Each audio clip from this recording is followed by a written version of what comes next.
Have you ever been scolded for spending just way too much time playing video games? Oh, absolutely. Or, getting that deeply judgmental side eye from an older relative Yeah. because you spent the whole weekend binging some unapologetically trashy reality TV show.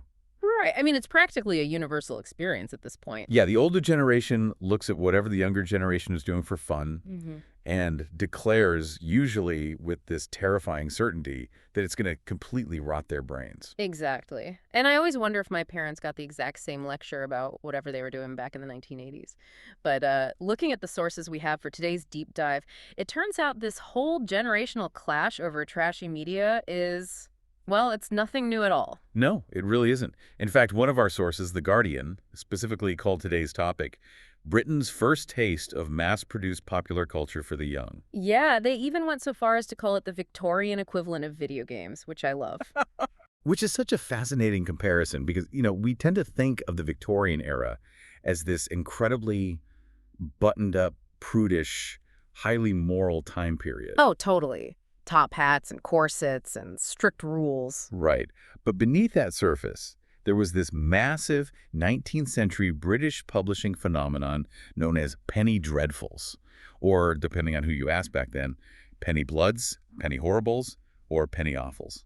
Those alternative names paint quite a picture, honestly. Just from the names, you know exactly what you're getting. You really do. So just to give you an overview, these were cheap, incredibly sensational, 8 to 16-page weekly serials that were just packed to the brim with detectives, notorious criminals, and like the supernatural. Blood and thunder on every page. Exactly. And our mission for this deep dive is to really figure out how a perfect storm of new industrial technology, rising literacy rates, and a literal demand from publishers for more blood created this massive pop culture explosion. And of course, we also want to look at the massive societal panic that inevitably followed in its wake. Right, because you can't have trashy youth media without an adult panic.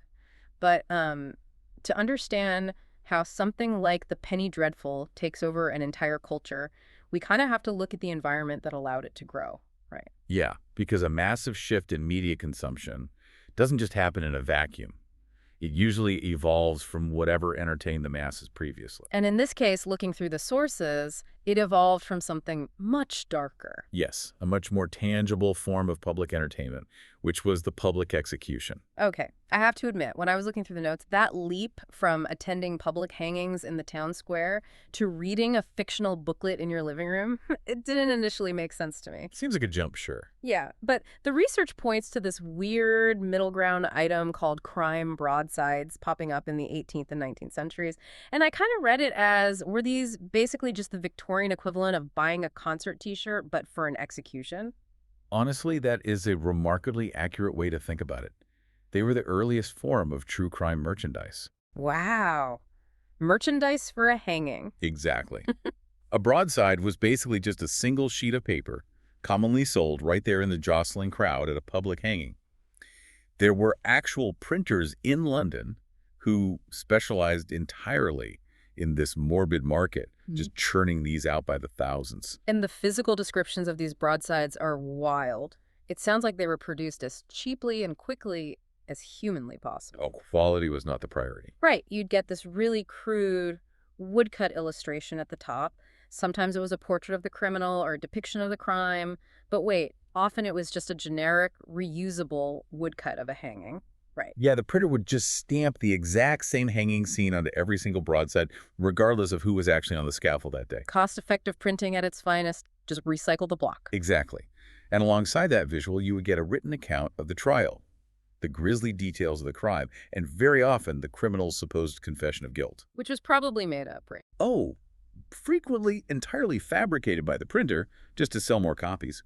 But the most culturally significant element was the inclusion of what was called a doggerel verse. Which is essentially just clunky, poorly written poetry. Very bad poetry, yes. Wait, let me rephrase that for a second.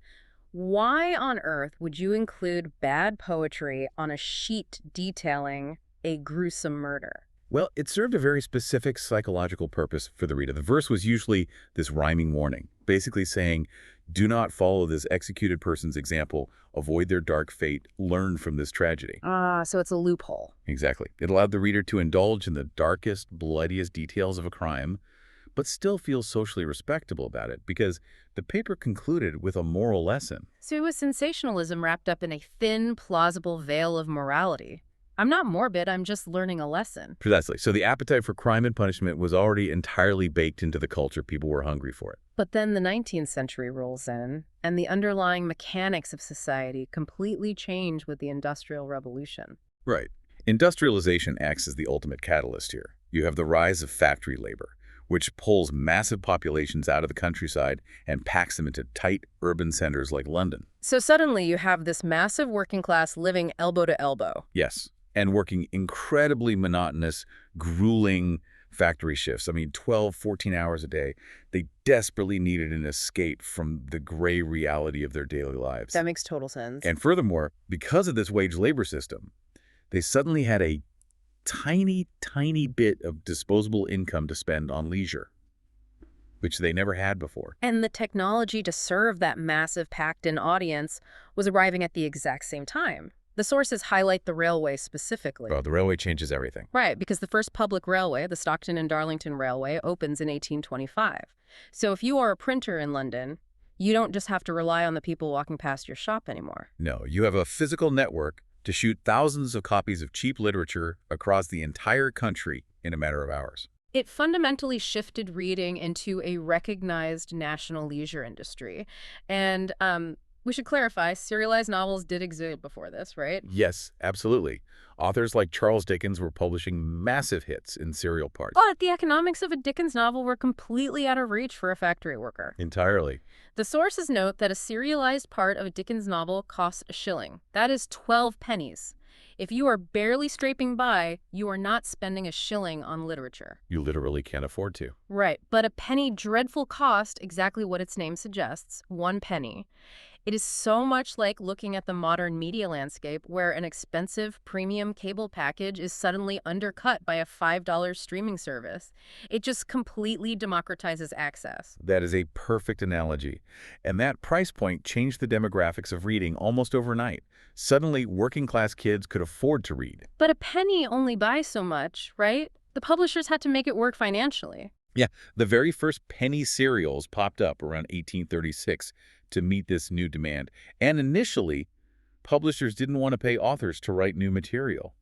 That cuts into the profits. Obviously. So what did they do? So they relied on reprints or slightly rewritten, plagiarized versions of early Gothic thrillers that already existed, like The Castle of Otranto or The Monk. But relying on old Gothic reprints has to be a limited business model. I mean, if you are charging a single penny, your profit margins are razor thin. Exactly. You need immense volume. Right. And you need those readers to come back every single week without fail. You need a continuous, never-ending story to hook them. And that financial necessity is exactly what forced these publishers to start inventing original, highly addictive characters. Okay, so let's get into the characters because this is where it gets really fun. The very first official original Penny Blood, published in 1836, was called Lives of the Most Notorious Highwaymen, Footpads, etc.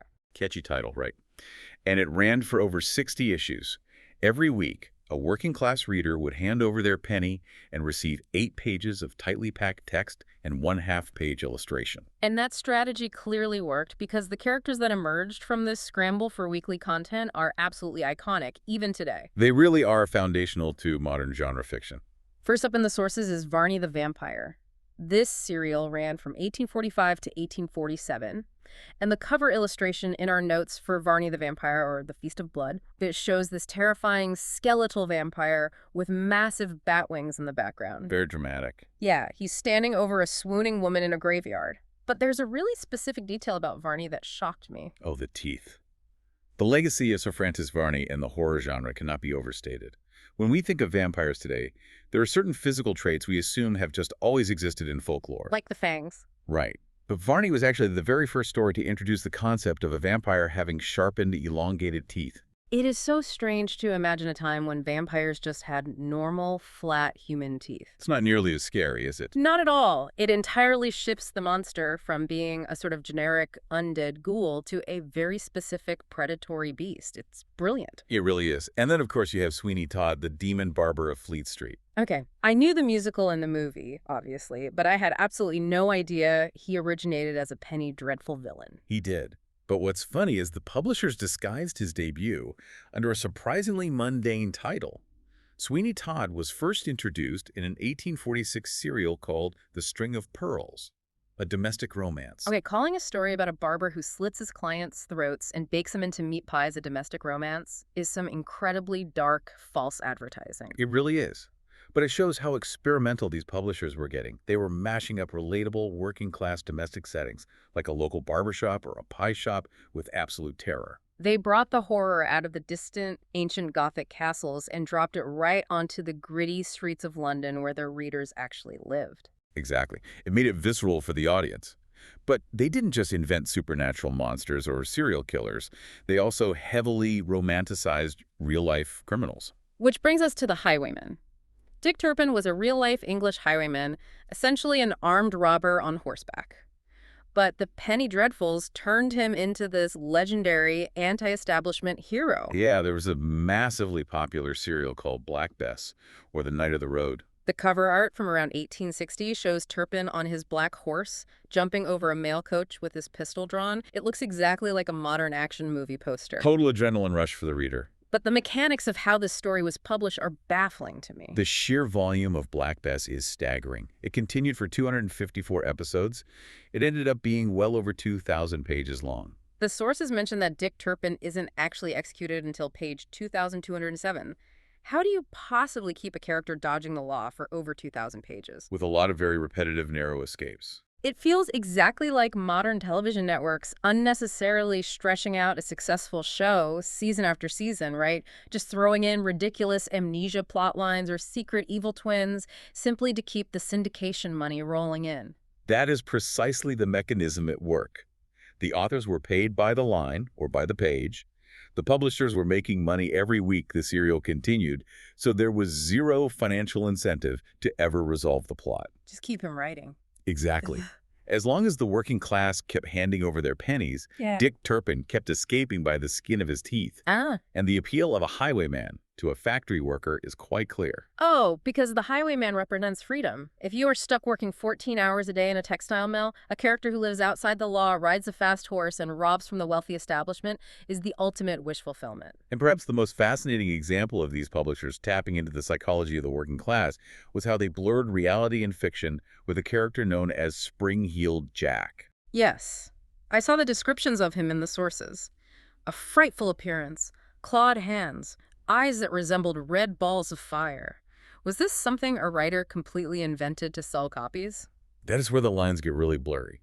Spring-Heeled Jack actually started as an urban myth around 1837. Wait, like a real myth people believed in? Yes, there were genuine police reports and widespread hysteria in London from people, primarily women, claiming they were attacked by a clawed entity that could leap impossibly high walls and breathe blue flames.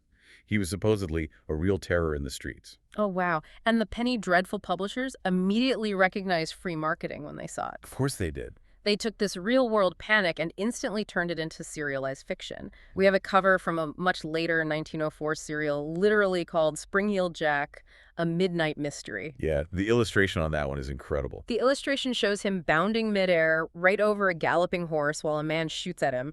It is purely designed to grab your eye. Because the illustrations were not just decorative additions, they were a vital economic tool.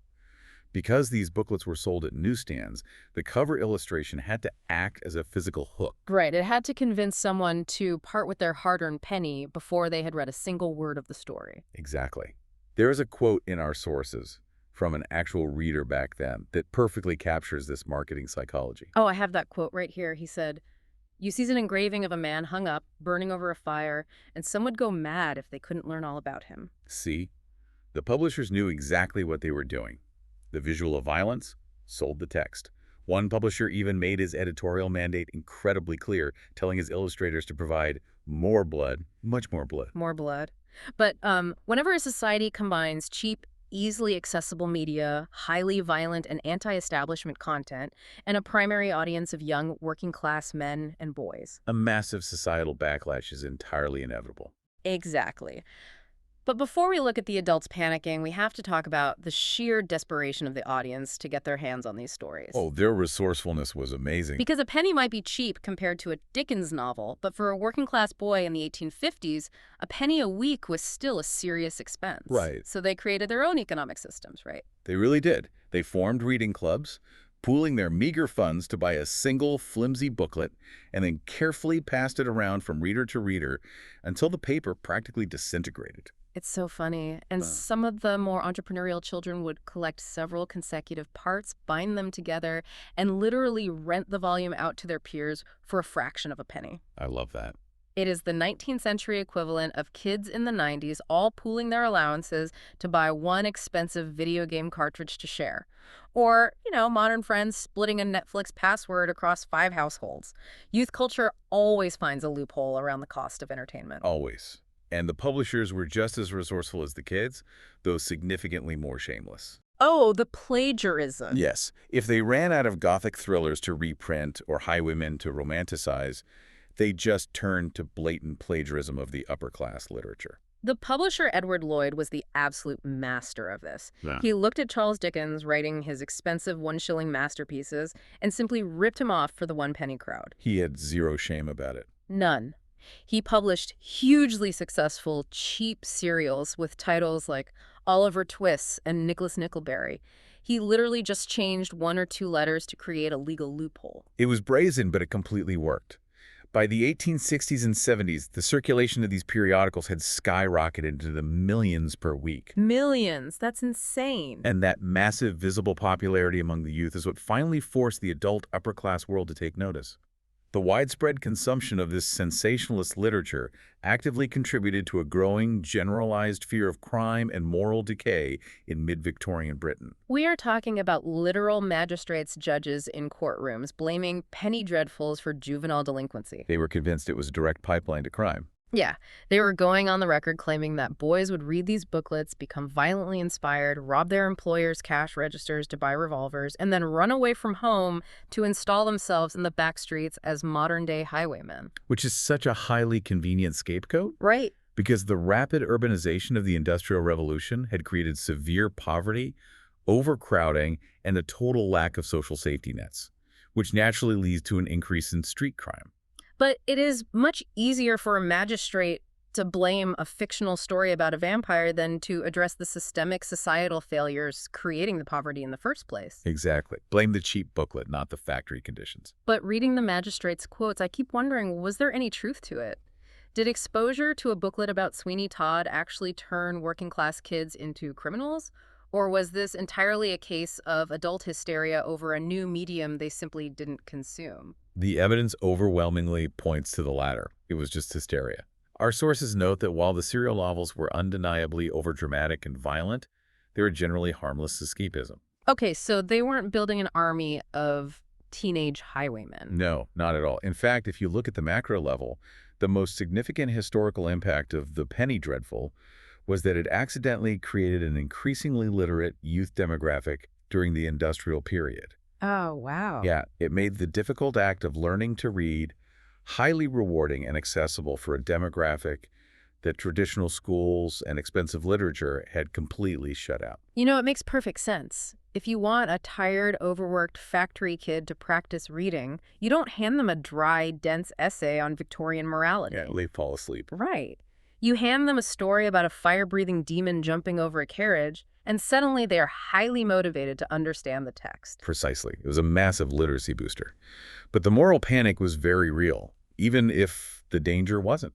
And the fascinating part of this history is that the penny dreadful wasn't ultimately defeated by a government ban or heavy censorship. Oh, right. Because this is a story about industrial capitalism, the dreadful was eventually defeated by a superior, far more ruthless business strategy. Yes. Enter a man named Alfred Harmsworth.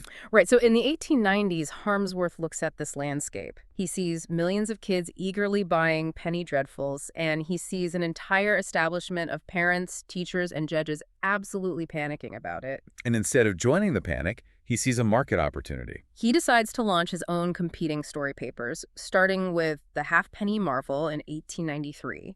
And the price point is exactly what it sounds like, a halfpenny. Half the price.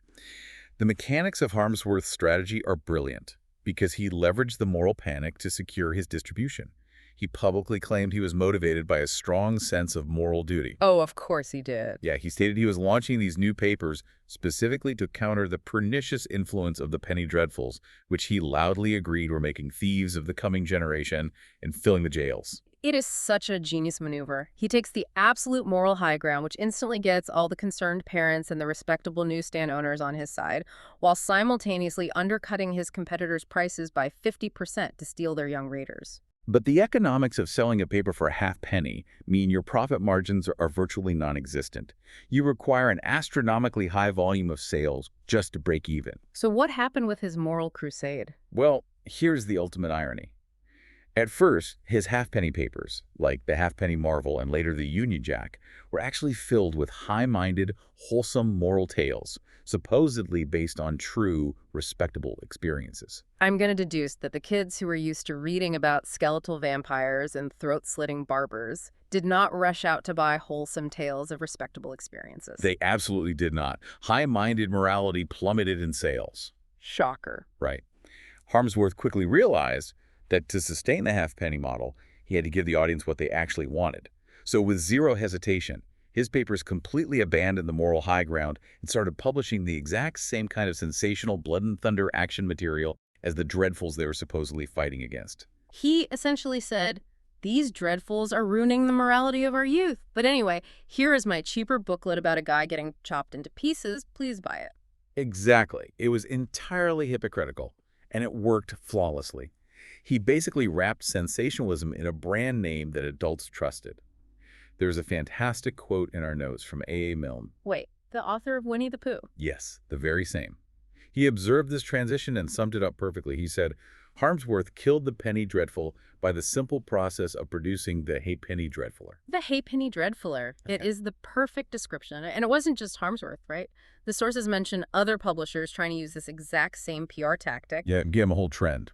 George Nunes launched the Penny Library of Famous Books in 1896, explicitly marketing them as penny delightfuls to fight the dreadfuls. Penny delightfuls, it's so transparent. Right. And W.T. Stead launched penny popular novels. But Harmsworth's company, Amalgamated Press, truly dominated the new market. By the time of the First World War, his papers controlled the industry in the UK.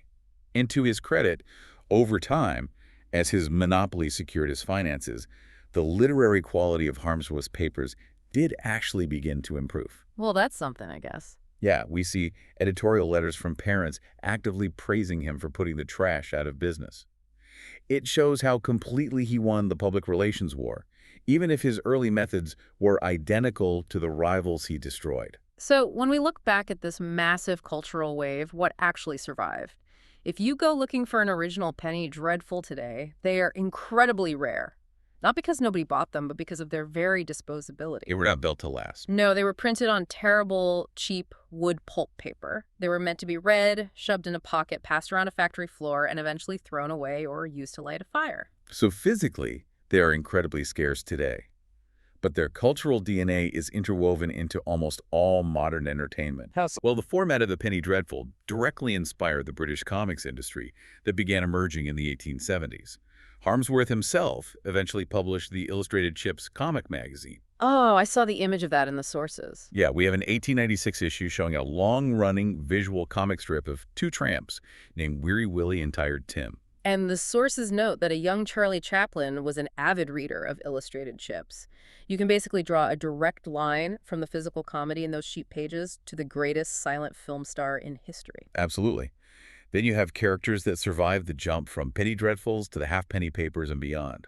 A character named Jack Harkaway was introduced in 1871 and spawned countless imitators in America. And Sexton Blake, the detective. Yes, he started in the Halfpenny Marvel in 1893, eventually got his own dedicated paper, and appeared in roughly 4,000 adventures right up into the 1970s. 4,000 adventures? That is wild. Oh.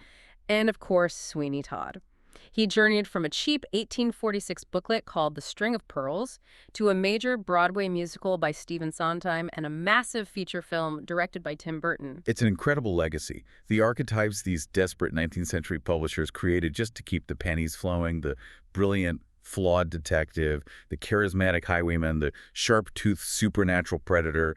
They really laid the structural foundation for modern genre fiction. Which brings this entire deep dive back to you listening right now.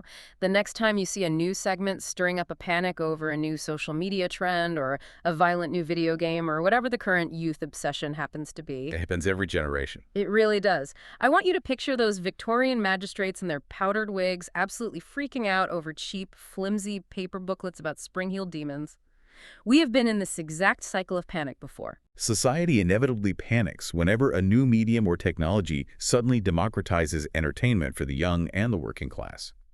But history consistently shows us that the moral panic is eventually forgotten, while the culture and the literacy it creates live on. Which leaves me with a final thought for you to chew on today.